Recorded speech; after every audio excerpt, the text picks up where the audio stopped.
We are learning a magnificent jewel of a sikha. It's short, it's beautiful, it's inspiring, and I think it's just what we all need at this point in Yom Tif to, give us the balm, BALM, that we could all use at this point. We're learning as we do. Varav Yosef Yitzchak ben Sima Chasya, he should have a refuah shalema ukreva. This is on Zeis HaBracha, and we are beginning forthwith. Aleph. Be'inyan hachiluk ben bechias b'nei Yisrael al Moshe Rabbeinu libchiasam al Aaron HaKohen l'achar histalkusam. So regarding the difference of literally bechias means the crying, but it means the mourning, the mourning that Bnei Yisrael engaged in and expressed when Moshe Rabbeinu passed, juxtaposed on the mourning that took place for the passing of Aaron HaKohen. Shal Aaron Nemar, regarding Aaron, the Torah says, Vayifku kol beis Yisrael, the whole house of Israel cried. Va'al Moshe ksiv vayifku b'nei Yisrael. But by Moshe, it doesn't say kol beis Yisrael, it says b'nei Yisrael. And regarding this difference, matzinu shnei pirushim, we find there are two ways of approaching this. There are two ways of understanding this in the Mefarshim. Aleph, one approach is that kasher nistalik Aaron, harei mipnei bechias Moshe al Aaron bachu kulam lechvedai v'yirasai. One approach is that when Aaron passed away, because Moshe engaged in such a level of crying and mourning, therefore, almost in solidarity with Moshe, in his honor, in the reverence that they had for Moshe, everybody else cried. Seeing Moshe in such a state of mourning precipitated a national state of mourning. Masha came, but in contradistinction, after Moshe passed,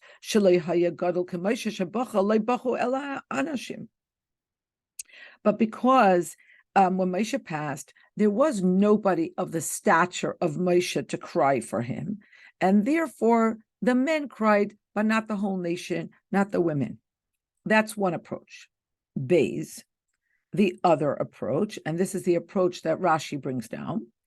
Al Moshe bachu rak hazacharim. For Moshe, only the males mourned.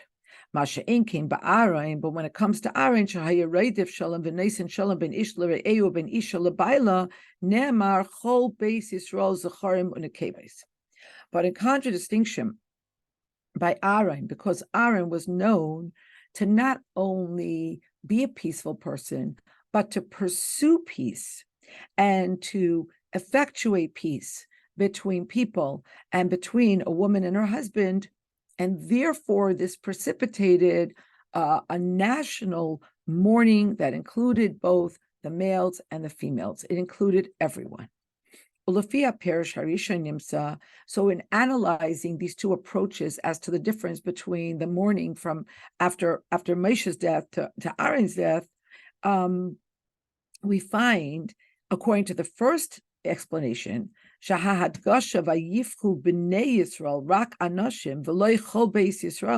when the Torah says about Moshe that b'nei Yisrael, and here b'nei Yisrael means the sons, meaning the males, and not all of the house of Israel, like after Aaron, mabia es ma'alosai hamiyuchedes shel Moshe.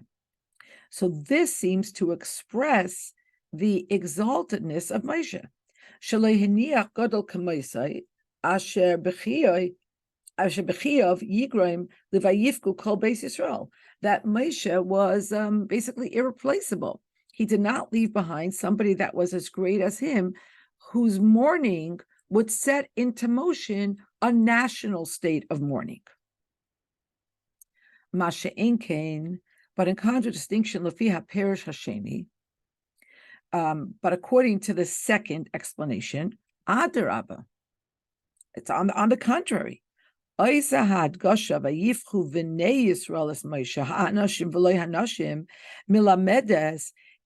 opposite thing. Not only is it not showing us the greatness of Moshe, but it teaches that Moshe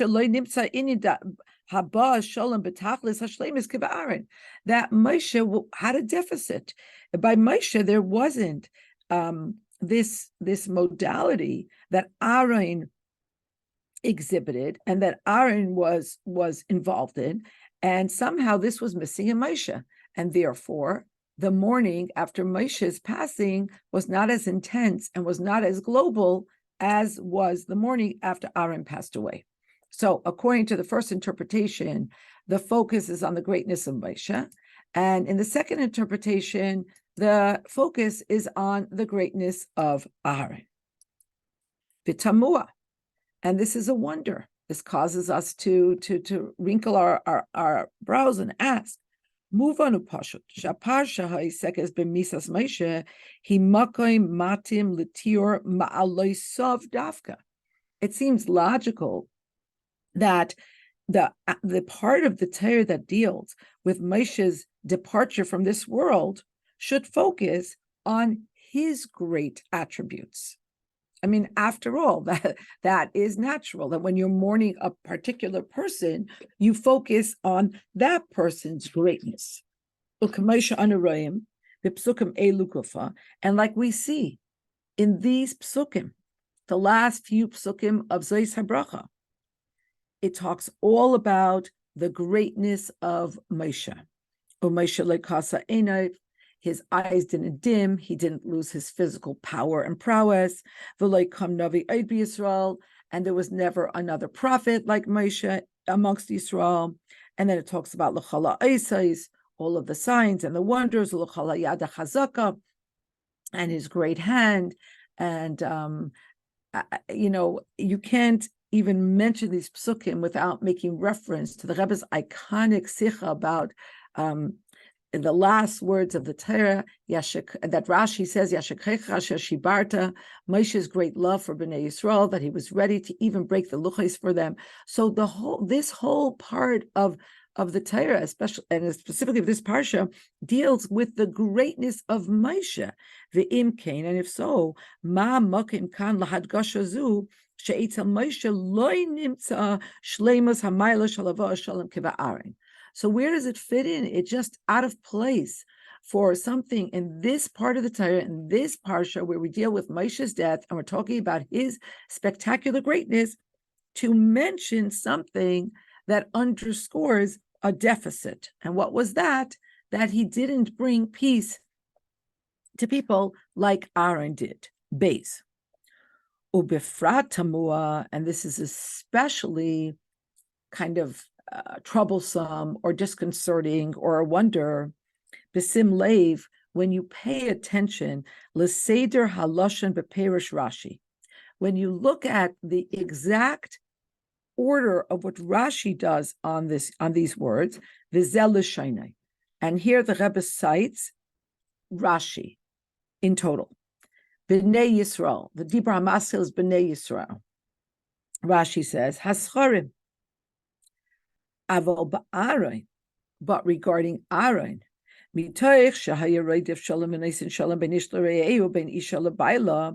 because Aaron was a person that pursued peace, and he put a tremendous amount of time and effort into bringing peace between people and between a woman and her husband, Nemar Chol Beis Yisrael Zacharim Unakevis.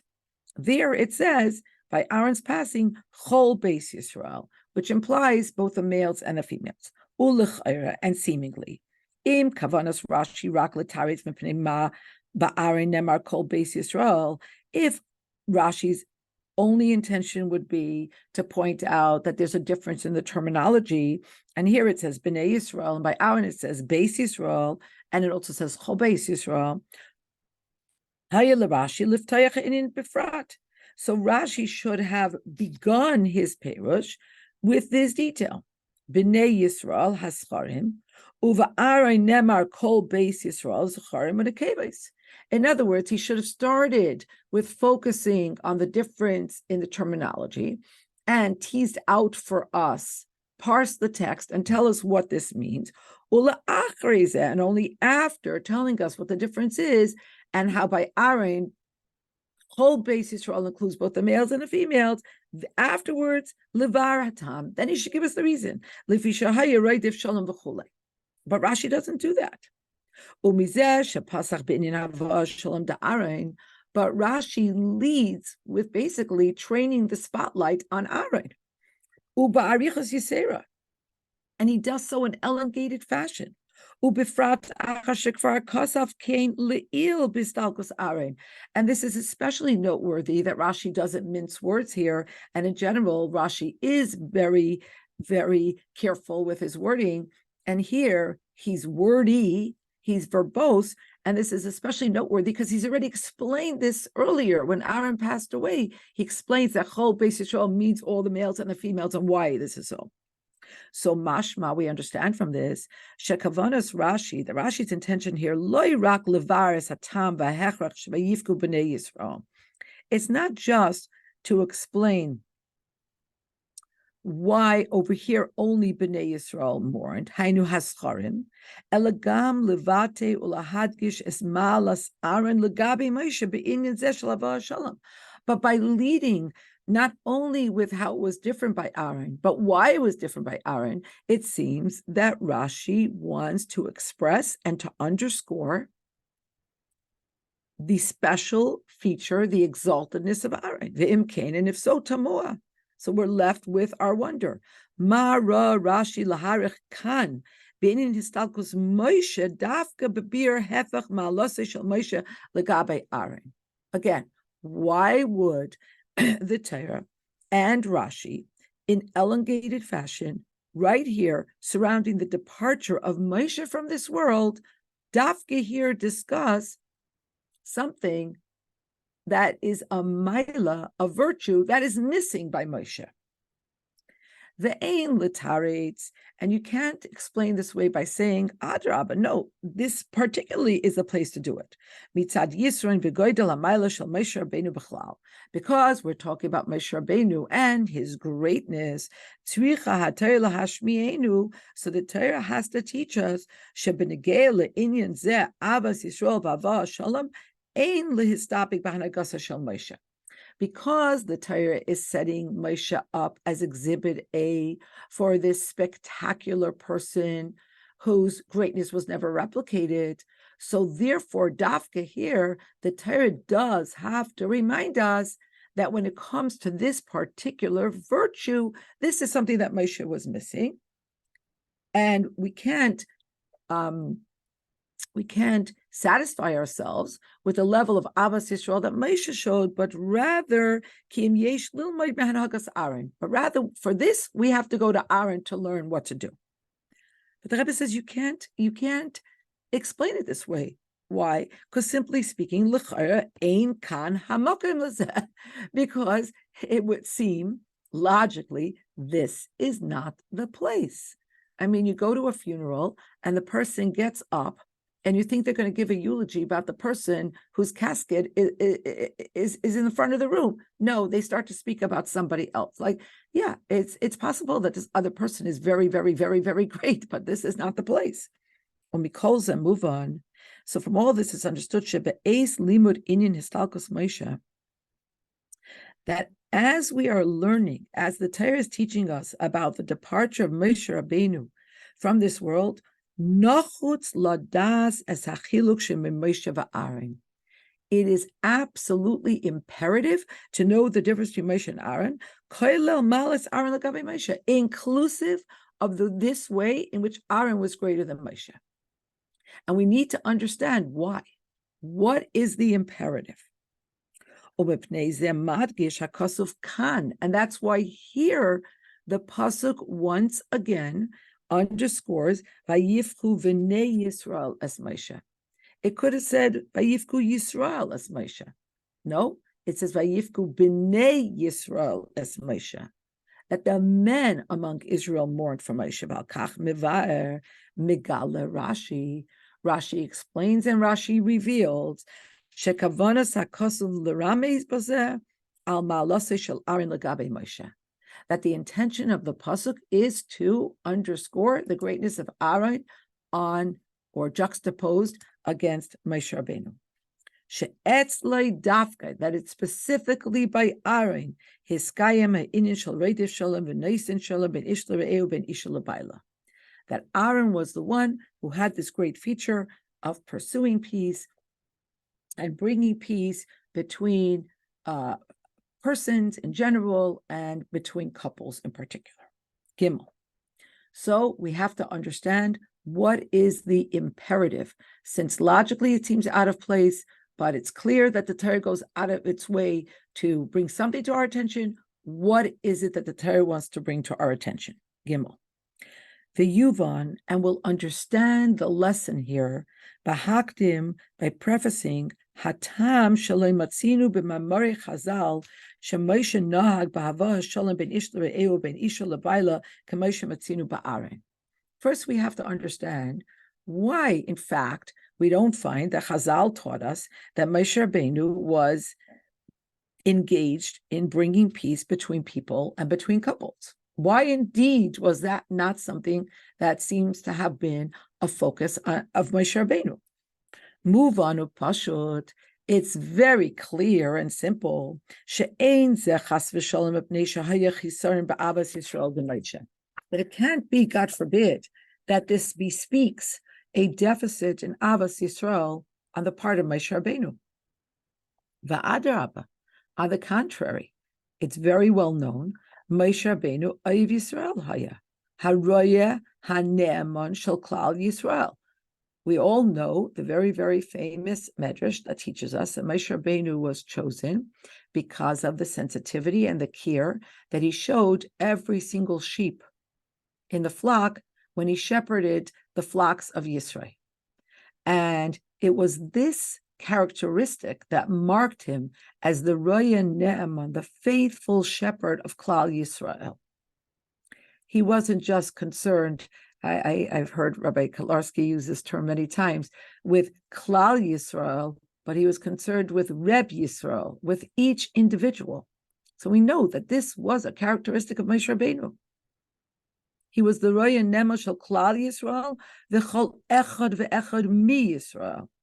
Asher dag lahem l'chol tzarcheim, and he worried about all their needs. Hein tzarcheim haruchaniim, he worried about their spiritual needs. Shalamad bi'atzmai Torah im kol ha'am, he himself taught the whole nation Torah. V'loi rakas hilchas ha'Torah shakol chayavim ladas, and he didn't just teach them ma'aseh b'poel, practically speaking, the halacha that everybody is obligated to know, Leida es ha'maisa sheyasun ve'ela shelois esena, so that everybody would know what they should do and what they shouldn't do. But that wasn't the only thing that Moshe taught them. Elagam pilpuli da'araisa, but he taught them the more abstruse, the more theoretic, the pilpulim in Torah, the back and forth, the mental gymnastics of Torah.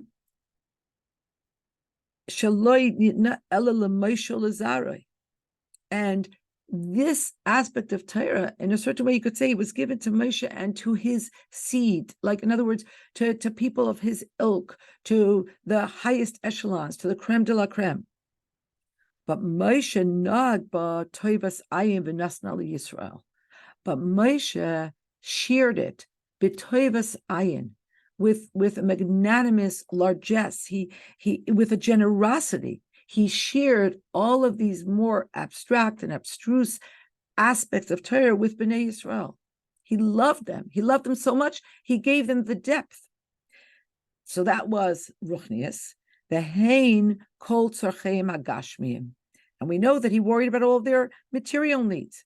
Hechel mihamon sheyared b'schus Moshe, starting with the mon that came down in his chus, va'avshar hatzrachim shahayu b'schus Aaron and Miriam, and actually even those things that Bnei Yisrael got in the chus of Aaron and Miriam, both Anane HaKavod and the Be'er shel Miriam, Hare la'achar p'tirasam kishenistalik habe'er v'nistalko Anane HaKavod.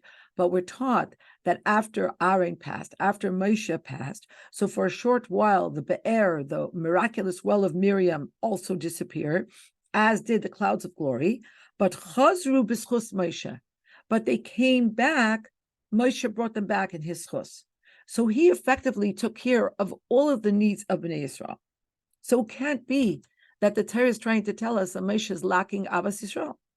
Ela pshat bazehu, but rather shemitzad in yonei b'shlichusa shel Moshe. But because of who Moshe was, because of his particular shlichus in this world, nidrash mimenu oifen hanhaga ba'avas Yisrael b'ava shalom hasheinem hanhagas aharei. And here we're going to get to the crux of the matter. But because of who Moshe was, because of his MO, because of his shlichus, so his modality of Avas Yisrael had to be different than Aaron's. How? Dalit. Vazbara bazeh. And the explanation is as follows. Regarding the modality in which Aaron brought shalom to people and to couples, Amru Chazal teach, Shekadei lasa shalom ben ish l're'eu chulei, haya mishane mina emes, that in order to effectuate peace between people that had fallen into a state of argument, or between a couple, he had to slightly change or tweak the truth. Shazehu can move on davar hamutar v'haratzoi al pitera, and this is understandably something that is not only permissible but is the right thing to do according to Torah.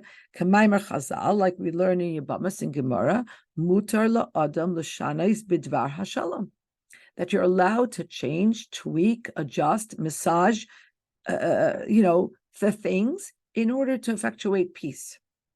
Aval Moshe Rabbeinu, but when it comes to Moshe Rabbeinu, midasoi he midas ha'emes. The midah of Moshe was emes.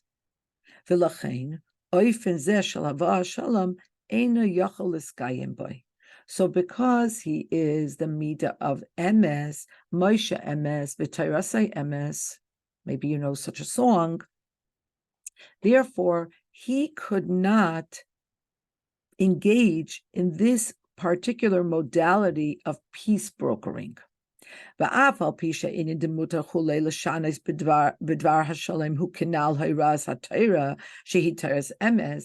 even though the instruction to slightly change for the purpose of peace is part of Torah, it's part of Torah's emes. However, we'll go back first to the brackets in a second, but let's go to the next paragraph. Hare safe. But in the end, oifen hanhagazeh yesh boy helem al midas emes. But yes, it's true that this is part of Torah's emes. It's not only permitted according to halacha; it is the right thing to do.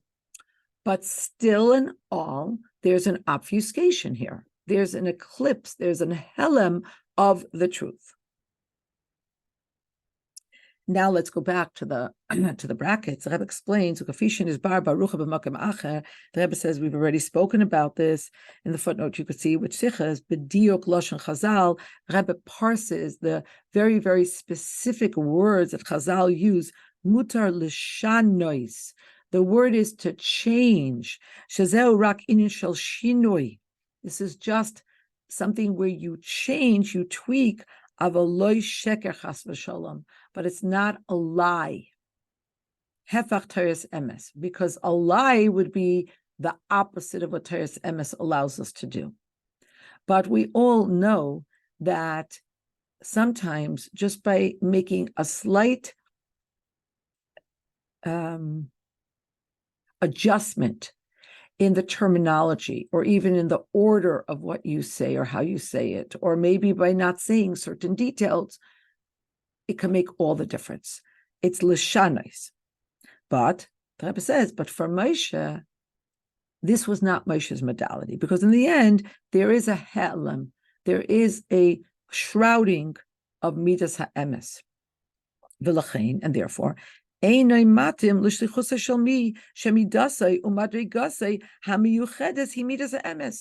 so therefore it's not appropriate for Moshe Rabbeinu. Generally speaking, yes, the Torah tells us to do this. but not for Moshe. Oifen hanhaga zeh shayach la'Aaron. This particular modality is very relevant to Aaron. Shemidasai midas hachesed, because his midah is chesed. And the Rebbe is now going to deepen this. Kasher Moshe melamed is bnei Yisrael Torah, harehu Moshe lehem es kol anyanu sheb'Torah, ubechlalam ha'hira mutar l'shanais bidvar hashalom. When Moshe teaches bnei Yisrael Torah, he imparts to them all of Torah, including this directive that you're permitted to make changes for the purpose of bringing peace. But when it comes to his personal comportment, to his personal life and his modality of his avodah,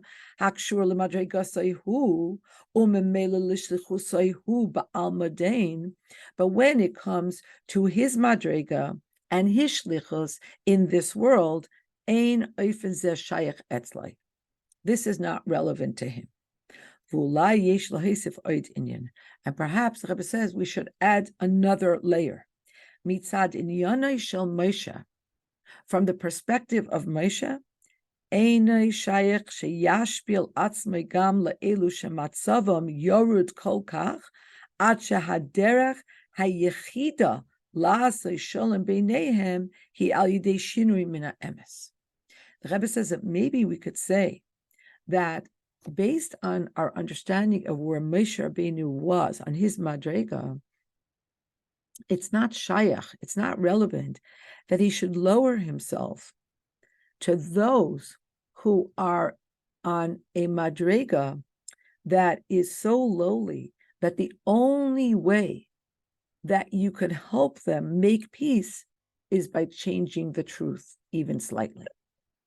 In other words, the implication here is that the bigger person would be able to accept the truth, the unvarnished truth,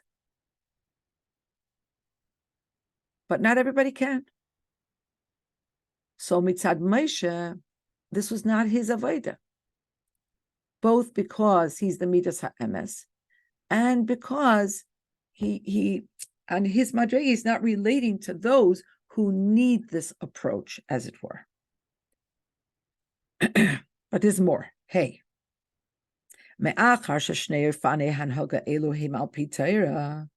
after we find and we know that both of these modalities, both the modality of Aaron and the modality of Moshe, are al pi Torah, and this is something, by the way, that we find in the Torah of the Rebbe consistently, that it's not this or that. It's always this and that. So both Moshe and Aaron's approaches are taught to us in the Torah. Move on. So it's understood that each one has something that the other doesn't have. Both are necessary. Both are exalted. Both are great. Both are modalities that we have to learn how to incorporate. So what is the particular virtue and the novel virtue of Moshe Rabbeinu? She'ein ba shum nitiya klal mimidas ha'emes. There's absolutely no veering, even in the slightest modicum, from truth. On the other hand, yesh ma'ila b'hanhagas Aaron. There's a virtue in how Aaron comported himself. Shadafka al yada, that, and it's specifically through Aaron's behavior. Nitan lahagia ad letachtin biyosa shehechrik l'shanos avurei. It's only through Aaron's model that you can reach those that, yes, are lower, for whom you have to make some kind of adjustment to the truth. So yesh bazeh masha em bazeh. Each one has a mila, each one has a virtue from which we have to learn. V'al pi zeh mevor gam hatam shemalose shel Aaron mudgeshes dafka b'ptiras Moshe. And now it's understood why Aaron's spectacular virtue is underscored specifically when we're discussing Moshe's leave-taking from this world. Okay, alert. We're coming into some spectacularly gorgeous territory. B'meshech yemei chayav shel Moshe, for the duration of Moshe's life in this world, kasher haya asuk b'milui shlichusay ba'al madain, when he was completely immersed and invested in the fulfillment of his shlichus in this world, harei haya asuk kol kulei ba'ofen havoda shalai. And so during that time, he was completely submerged and immersed and invested in his avodah. V'shlichusoi ba'olam, and his shlichus in this world, haloi hi sheyu kol masa ba'ofen shel midas ha'emes, and his shlichus was that everything about what he did had to be 1 gazillion% emes. Aval kasher higia zman divaya al Moshe, but when it came the time that Moshe went up, el har nivoi, and he went up on a mountain, Nivoi, after he finished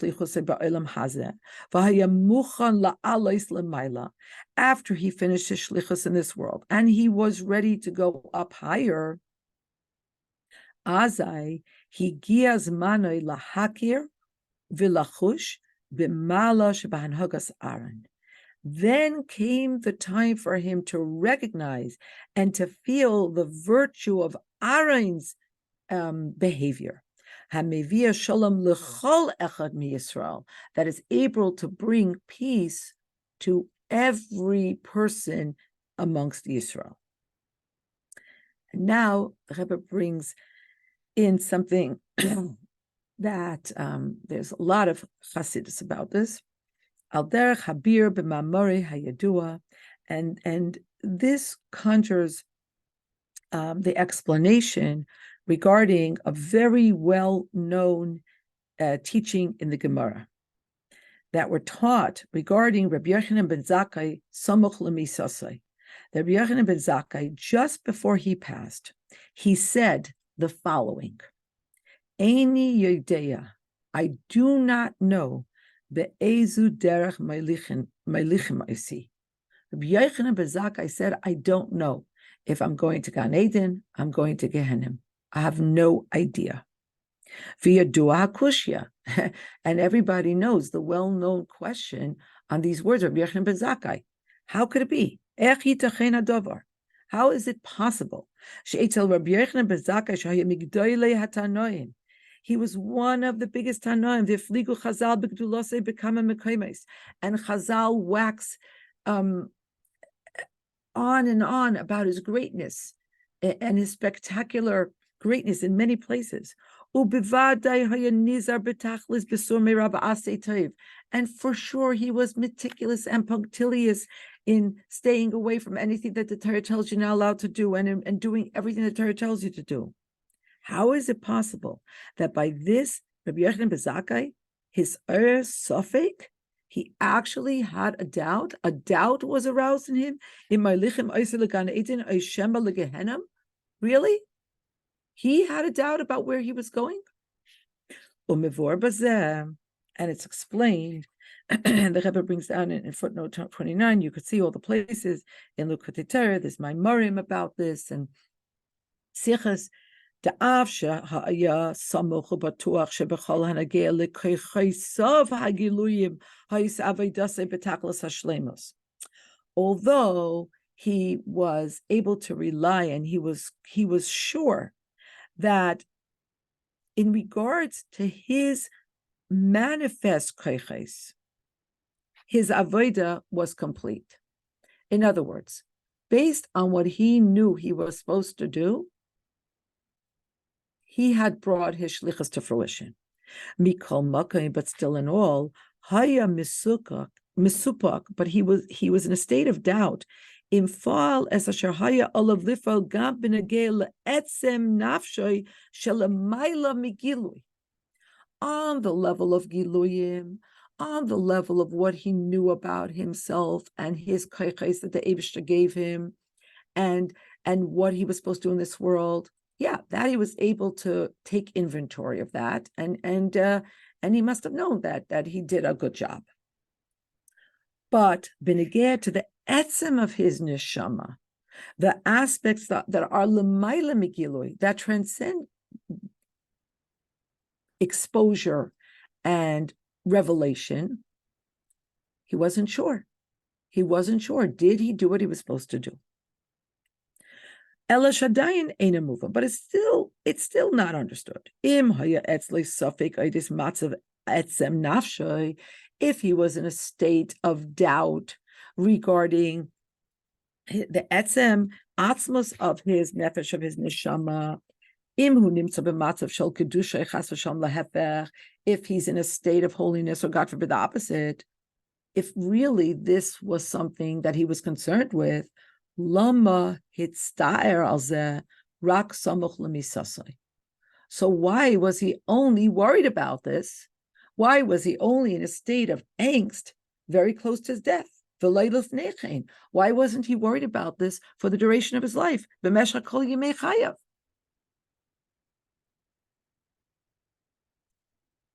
Habiurim bazeh, and one of the explanations for this is as follows: B'meshach kol yimei chayav, haya Rabbi Yochanan ben Zakkai asuk v'shakua chol kulei b'kiyum shlichusei ba'almadei. While he was alive, for the duration of his life, Rabbi Yochanan ben Zakkai was invested and completely immersed and submerged with every aspect of his being in fulfilling his shlichus in this world. Limud hatayr la'atzmai ula'cherim, teaching, learning Torah for himself, teaching Torah to other people. V'chulei v'chulei. He was a very, very busy Tana. V'lo haya lo pnai klal lis'akev v'lachshoiv al madrei gasov. And he didn't have any time, and he didn't have any headspace, and he didn't have any bandwidth to worry about his greatness. Why? Because he had to get his shlichus done. So he didn't have time to worry about where he stands. How is he doing vis-a-vis the essence of himself? So, for those who are familiar with the mimer Lycia Mishakela, you hear the echoes of that mimer where the Rebbe cries and talks about how that you can't take time out when there's so much to do. The dafka samach liftirasai, but dafka very, very near to his leave taking. When his shlichus in this world was complete, then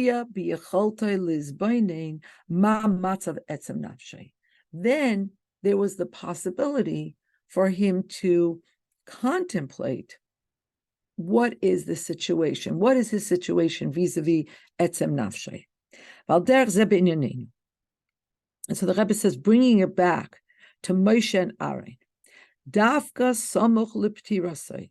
It was specifically adjacent to his death. Achar shekvar hishlim Moshe shlichusay almadei. After Moshe had completed his shlichus in this world, Azai higia zmanoi lehizboinen bichilukei hamadregas ben avadasai lavadas Aaron va'azai hikir v'hirgish b'malas Aaron. Only then arrived the time for him to contemplate the differences between his madriga and the avodah of Aaron, and only then did he recognize and feel the greatness of Aaron's avodah.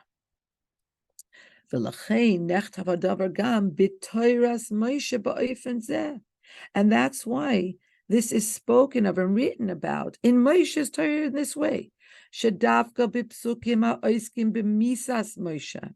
It's specifically in the psukim surrounding the leave-taking of Moshe. Mudgeshes malas avodas Aaron al pnei avodas Moshe. That's where the greatness and the superiority of Aaron's avodah vis-a-vis Moshe's is discussed. Vav. Aval bir zeh adayin eina maspik. But this explanation is still not complete. Still not enough. Kevon shemidas shel Moshe hi midas ha'emes. once we've established that the meat of Moshe's emes, Hare l'chayra ein shum nafkamina beizman hayose lamata beyose asok b'shlichus ba'almadei la'es amidasei b'samach la'aliyas nishmasei lamayla. There should be no difference. Emes is emes. Emes is spelled aleph mem sof. The first letter, the middle letter, and the last letter. Consistent. That's actually the definition of emes. So then, what's the difference between his time that he's in this world and when he's about to go up higher? B'chol makayim u'makayim in yaneshel Moshe hu midas ha'emes. It has to be consistent, and it has to be constant, and it has to be in every place that the midah of Moshe is emes. V'lama nemar shebe'es histalkosai horgisha etzlo ha'emes shebe'maylas avodas Aaron. So why are we learning that by his histalkos, when he left, that's when it was felt in the midah of emes, the mile of Aaron.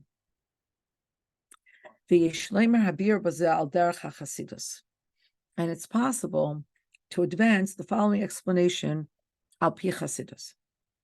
Toichen inin histalkos Moshe eina rak histalkos b'muvan gashmi. The leaf taking of Moshe Rabbeinu is not just about a physical movement, a physical leaf taking. Shenishmasai nistalka migufai, that his soul took leave of his body. But rather, ki im gam ubeikar, but rather it's also and actually in the main histalkos va'aliyah ruchanis. We're talking about a leave taking and an ascension in a spiritual form. Shenishmasai also limadrega nalis harbe yoser mizu shehisig b'meshech chaya b'almadei. That Moshe Rabbeinu's neshama ascended to a madrega that was much higher than the madrega that he had achieved during his lifetime in this world. Ukiyadua hapirish habir b'pasuk vayal Moshe al har nevai. And as the well-known explanation and commentary on the pasuk that describes that Moshe went up, specifically on the mountain that Hashem told him to alight, where he was going to die, on Har Nevai, that Nevai nun boy. That when you take the word Nevai, which is the name of the mountain, and you divide it, you get nun, 50, boy. 50 are in it. What does it mean? During his lifetime in this world, Hisig Moshe mem teshari bina. Moshe was able to acquire, he was able to reach, he was able to grasp 49 levels of bina. But on the day of his departure, he went up. We're talking here not just literally, but allegorically, he went up to the 50th level.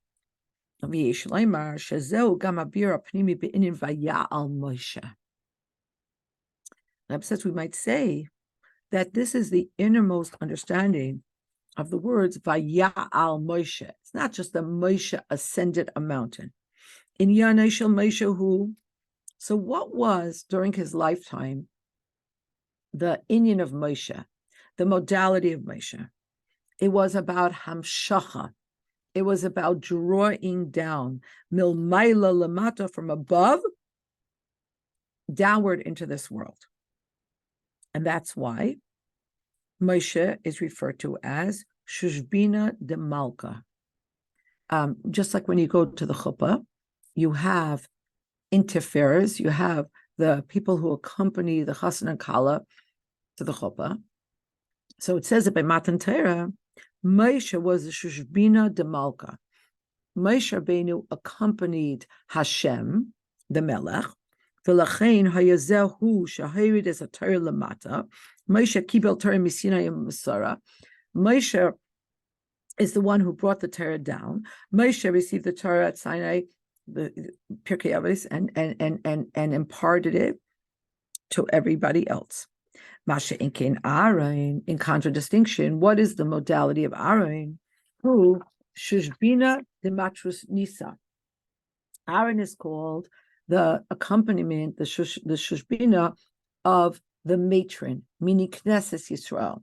So as Hashem and Knesset Yisrael met under the chuppah, Moshe accompanied Hashem, and Aaron accompanied Bnei Yisrael. Hu hamadlik u'ma'ale es neres hamenorah. Another way we see the difference is, what was the avodah of Aaron? To kindle and to have go up the lights of the menorah, right? Famously, and Rashi says you have to light them until they go up on their own, right? The flames alight on their own. So Moshe is about hamshacha milmaila lamata, and Aaron is about milmata lamaila. Until the flame goes up of its own. And what does this mean spiritually speaking? Shemale es neshamas Yisrael ner Hashem nishmas Adam sheyamdu b'matzav shel aliyah l'sharsham u'mikayim. That Aaron's avodah is to establish the situation of the neshamas Yisrael, that they should be in a state of ascension to their source. Ubiyayim p'tirasai. When Moshe was about to pass, Nis'ala Moshe l'mayla mimadrei gosai. Okay, so on the day of his passing, Moshe went higher than his MO of the whole lifetime, higher than his modality, than his bechina, than his kav. He went higher than his shlichus. Al yidei shenifala etzlei gam hamayla shel Aaron. Through this, that he took on, that it was effectuated in him, also the superior quality of Aaron. And that's what it says about Moshe Rabbeinu, vaya'al hala'a milmata lamayla. During his lifetime, Moshe Rabbeinu was all about milmayla lamata. But then on the day that he passed, vaya'al Moshe milmata lamayla. V'zeh kashur l'masha zacha az l'shar hanun. And this is connected to the fact that at that moment, he was zeicha to the 50th level of Bina. During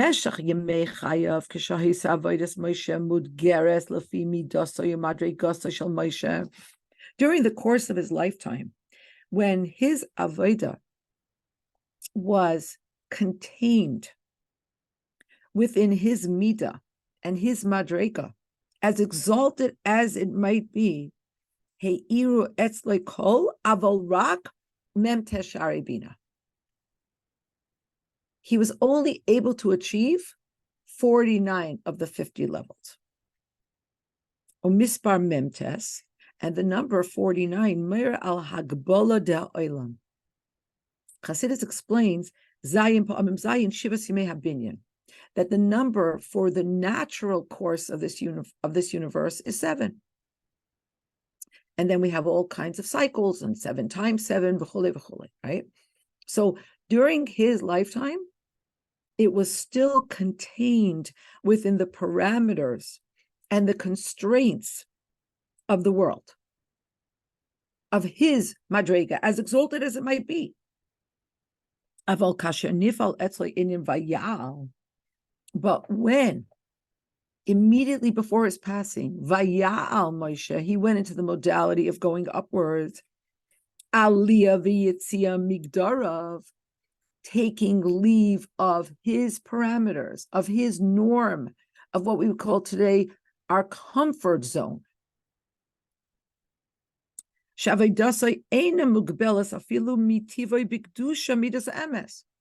came into a place where his avodah wasn't constrained and wasn't limited, even within his holy nature, midas ha'emes. Dahainu, meaning it wasn't contained rak bekav hamshacha milmayla lamata. It wasn't only about pulling down from above to below.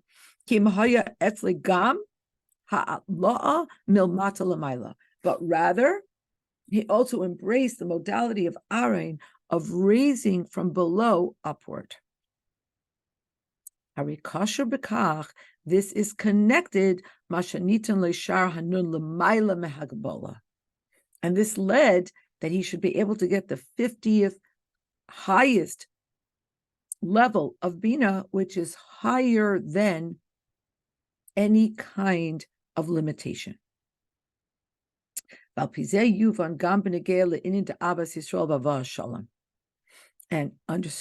we have to understand how this relates to Abbas Yisrael and bringing peace.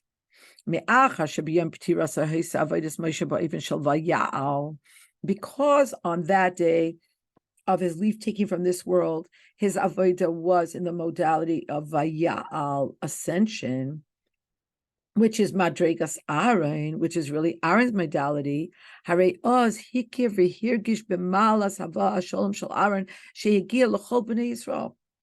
Only then was he able to feel, recognize the uniqueness and the greatness of Aaron's modality. And Zion, it's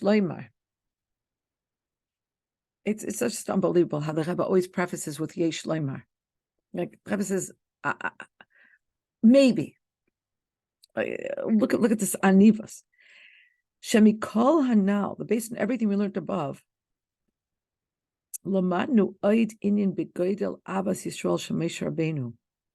We learned another great thing concerning Moshe Rabbeinu's Abbas Yisrael. Look at this. Bipsukim elu ha'iskim b'histalkusai. In these psukim, concerning his histalkus, his leaf taking, he himself says, because if you look at footnote 41, the Rebbe brings down the Teisveis in Megillah Lamed Aleph Beis, that because there's different opinions, and we actually just did a little bit, we talked about this now in Chitas and Rashi, about who wrote the last few psukim, right? So it's explained that Moshe Rabbeinu, Mipi Atzmai, Baruch HaKodesh, he wrote these last psukim. Umadgish es malase shel Aaron. And what does he do? He underscores Aaron's greatness.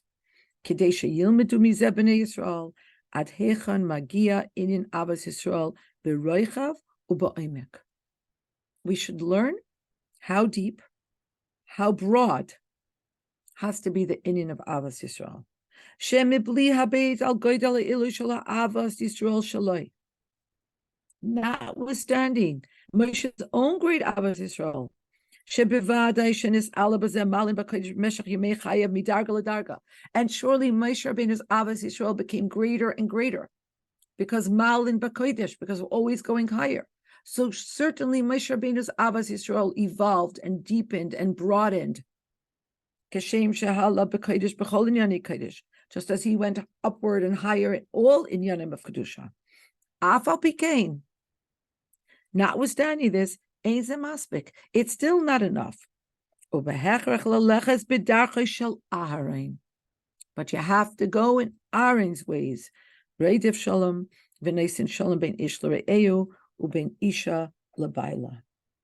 run after peace, to bring peace, to effectuate peace between people and between a woman and her husband. I don't know. This sikha touched me in a very, very, very, very deep place. It's just so spectacularly beautiful. Tippa, you wanna turn off the recording so we could bring a little?